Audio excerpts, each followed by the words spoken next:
The truth of the share market channel में आपका स्वागत है। मैं भवनेश अग्रवाल। नमस्कार दोस्तों, शेयर बाजार में तूफान मचा हुआ है या कोहराम मचा हुआ है, कुछ भी कह दें, बात तो सत्य है, सत्य बात है, इसमें कोई शक की बात नहीं। और जो कोरोना काल के बाद इन्वेस्टर्स आए हैं, या यूं समझें जो सन 2011 के बाद जो इन्वेस्टर्स आए हैं, उन्होंने इतना बड़ा कोहराम कभी नहीं देखा है कि इतनी तेज गति से बाजार में गिरावट शुरू हुई और बिना कोई कारण की शुरू हुई। ऐसा कोई गंभीर कारण नहीं है। ये ट्रंप साहब की जो है, मैं पिछले वीडियो में बता चुका हूं आप लोगों को। I explain in the detail. इसके कारण अमेरिका में परेशानी खड़ी होगी। इफेक्ट है, मतलब उनकी कॉस्ट ऑफ प्रोडक्शन बढ़ जाएगी। अब वो ठीक है, वो दुनिया को जबरदस्ती बेचना चाहेंगे, दादागिरी से बेचें, वो एक अलग बात है।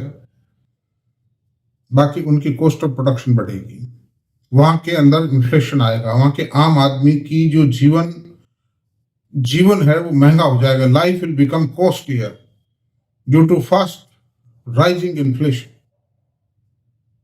अब ये ठीक है, वहां के जो एक्सपर्ट्स हैं उन्होंने कितना क्या कैलकुलेशन कर रखा है, this has not been disclosed by anybody else.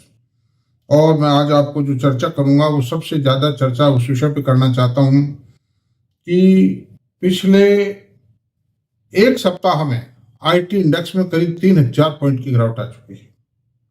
ये गिरावट भी एक बहुत ज्यादा हैवी फॉल है और एक ऐसे सेक्टर में गिरावट आई है जिसमें इतनी ज्यादा तेज गति से गिरावट कभी आती ही नहीं है। कभी कभी गिरे हैं, पहले भी गिरे हैं, कभी गिरे हैं, मतलब जैसे इन्फोसिस सन 2002 या 3 में 17% एक दिन में गिर गया था। जैसे टीसीएस का शेयर 1200 रुपए गिरकर सन 2008 की मंदी में 300 रुपए रह गया था, 25% रह गया था। वो दिन अब नहीं आएंगे दोस्तों, चिंता मत करना आप। मैं सारी बात बताऊंगा अभी आपको। मैंने सब सीन देखे हैं आंखों से, भुगता भी है और उन सब से बाहर निकल के भी आए हैं, उभर के आए हैं बाहर। तो ऐसा कुछ भी नहीं है।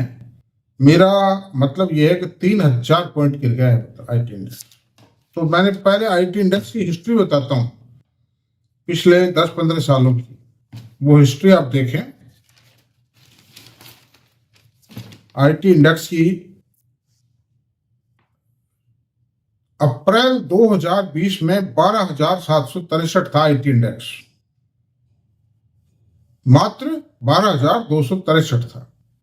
गिर गया था, थोड़ा सा 1001 पॉइंट ही गिरा था, ज्यादा नहीं गिरा था। ये कोरोना काल की मंदी में, कोरोना की शुरुआत थी ना, तो कोरोना जब आहट दी तो उस समय 13-13,500 के आसपास था ये इंडेक्स, जो गिर के 12,763 रह गया था। ज्यादा गिरावट नहीं, आईटी में गिरावट सबसे कम आई थी। उसके बाद में कोरोना काल में तेजी खाई आईटी के शेयरों ने, और आईटी के शेयर तेज होकर के परिणाम स्वरूप इनका जो इंडेक्स था, आईटी का इंडेक्स था, आईटी निफ्टी, वो 6 जनवरी 2022 को 38,609 पर पहुंच गया। कितना हो गया? 3 गुना से भी ज्यादा हो गया 2 साल के अरसे दराज में। 3 मान लीजिए, 2 ही मान लीजिए, 2 साल। फिर चूंकि ज्यादा बढ़ गया था और कोरोना काल के बाद में थोड़ा सा इन्फ्लेशन बढ़ा अमेरिका में, इंडिया में भी बढ़ा, ब्याज की रेटें बढ़ी, उसके कारण ये गिर गया और ये 26,822 पे आया। लेकिन फिर भी 12,000 तो नहीं हुआ ना, सन 2000 के लेवल पे तो नहीं आ पाया ना। मतलब कंपनियों की अर्निंग घटी नहीं, जो अर्निंग थी वो बढ़ी रह गई, ग्रोथ रुक गई थी और 2-4-5% की तो ग्रोथ भी आ रही थी। और फिर ये बढ़ के 11 दिसंबर 2024 को 45,413 पर आया। समझे साहब?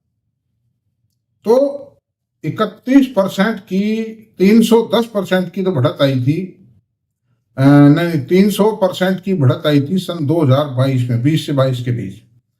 फिर घटत कितनी आई?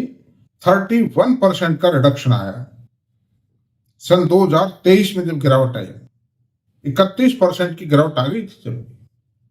और फिर सन 2012 में, सन 2024 तक जो बढ़त आई 23 से लेकर उसमें 69% की ग्रोथ आई। इसमें 69% ग्रोथ टुक प्लेस इंडेक्स में, आईटी इंडेक्स में, निफ्टी आईटी इंडेक्स।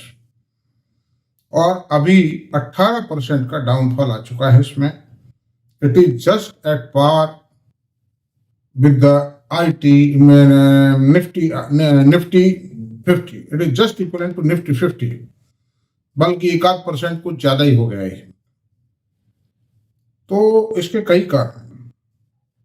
उसका देखिए, पहला कारण तो यह है कि नैस्डैक में 2000 पॉइंट की गिरावट पिछले 10 दिन में आ गई, जो 10% की गिरावट है, और ये 6 सप्ताह का निचला स्तर है नैस्डैक का। Nasdaq is also technology share, IT share है, हालांकि सेम नहीं है, वो थोड़ा सा डिफरेंट है, टेलीकॉम टाइप है वो, लेकिन है वो आईटी की टेक्नोलॉजी। ट्रंप साहब का जो टैरिफ वार का जो है डर, उसके कारण बाजार का वातावरण खराब है, ये भी एक कारण है गिरने का। और उसके कारण लोगों का ये मानना है टैरिफ बढ़ने के कारण कि अमेरिका में इन्फ्लेशन बढ़ जाएगा, और इन्फ्लेशन बढ़ेगा तो ब्याज की दरें बढ़ेंगी, और दरें बढ़ेंगी तो जो बीएफएसआई सेक्टर है, मैन्युफैक्चरिंग सेक्टर है, वो आईटी अडॉप्शन को कुछ स्थिर कर देगा। मतलब आईटी में जो बड़े बड़े नए प्रोजेक्ट थे उनको होल्ड पे कर देगा, जो ऑर्डर्स दे रखे थे नए ऑर्डर्स नहीं देंगे, इस तरह की। क्योंकि सन 22 से 24 के 23 के बीच में, 22-23 में ऐसा ही हुआ था। Due to high rate of interest, due to inflation created high rate of interest, and due to these high rate of interest, the demand of IT product was reduced. तो सेम सिचुएशन दोबारा ना आ जाए, ये एक fear है। दूसरी बात है टैरिफ वार अब कितनी क्या होगी, ये तो जैसे जैसे पत्ते खुलते जा रहे हैं वैसे वैसे आ रहे हैं।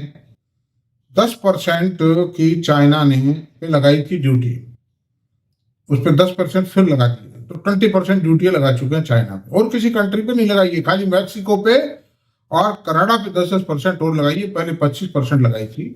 और ट्रंप साहब का कल का डिसीजन है ये, और ये साथ ही वो ये भी कह रहे हैं कि 2 अप्रैल को हम रेसिप्रोकल ड्यूटीज इंपोज कर देंगे।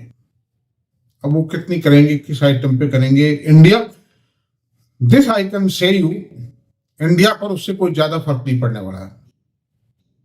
और अगर कोई नुकसान भी होगा तो अमेरिकन बिजनेसमैन को होगा, वो इंडियन बिजनेसमैन को कोई नुकसान नहीं होगा, इंडियन इंडस्ट्री को कोई नुकसान नहीं होगा। ये फियर के कारण ये जो है बाजार गिर रहा है, फियर के कारण ये आईटी इंडेक्स गिरा है।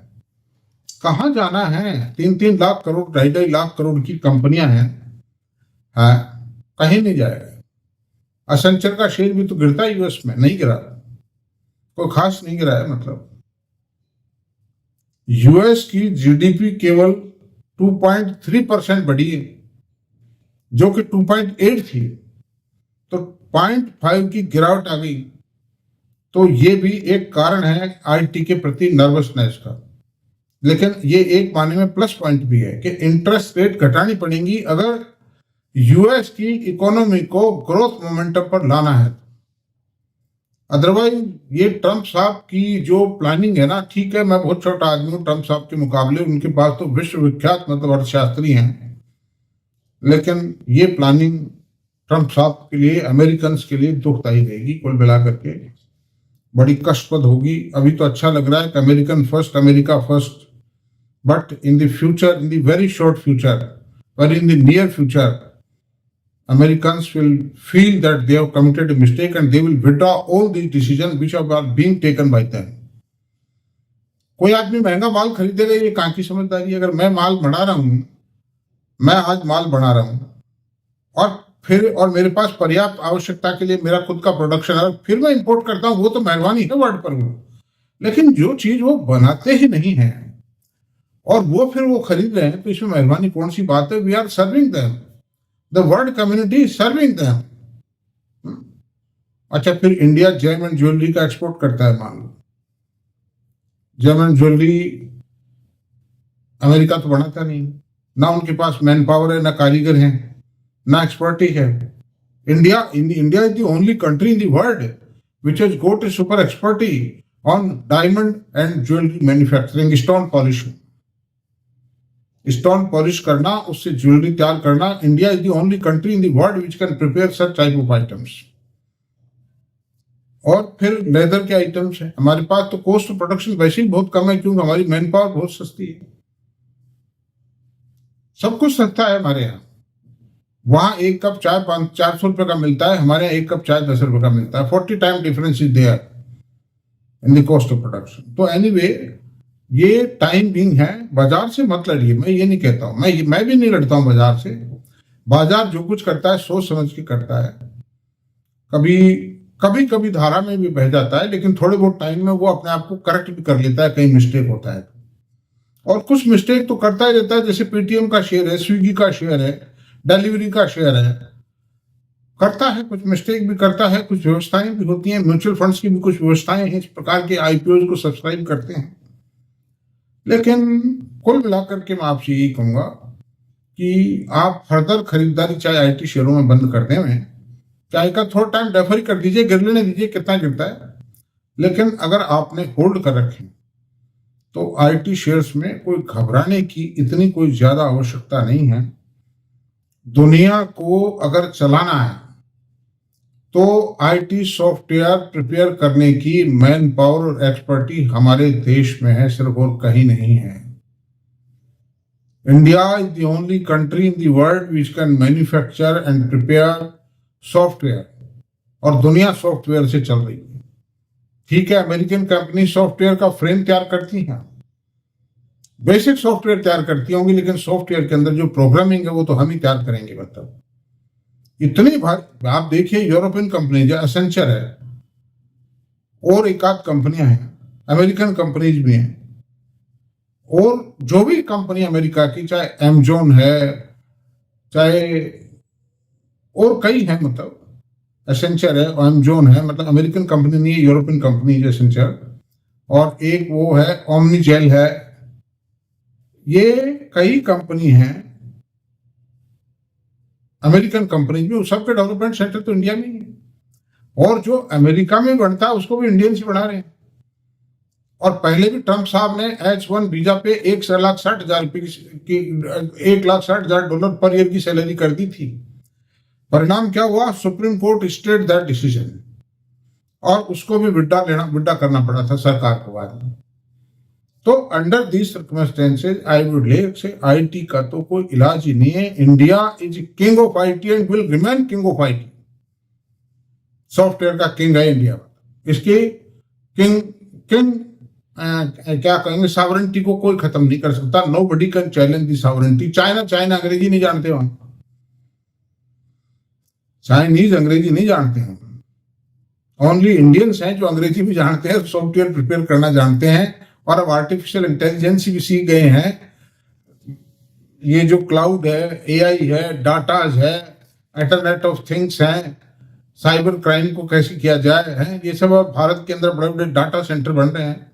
इसलिए ठीक है, करप्शन है, शेयर बाजार में आएंगे जाएंगे, मंदी आएगी जाएगी, ट्रेडेबल आइटम है.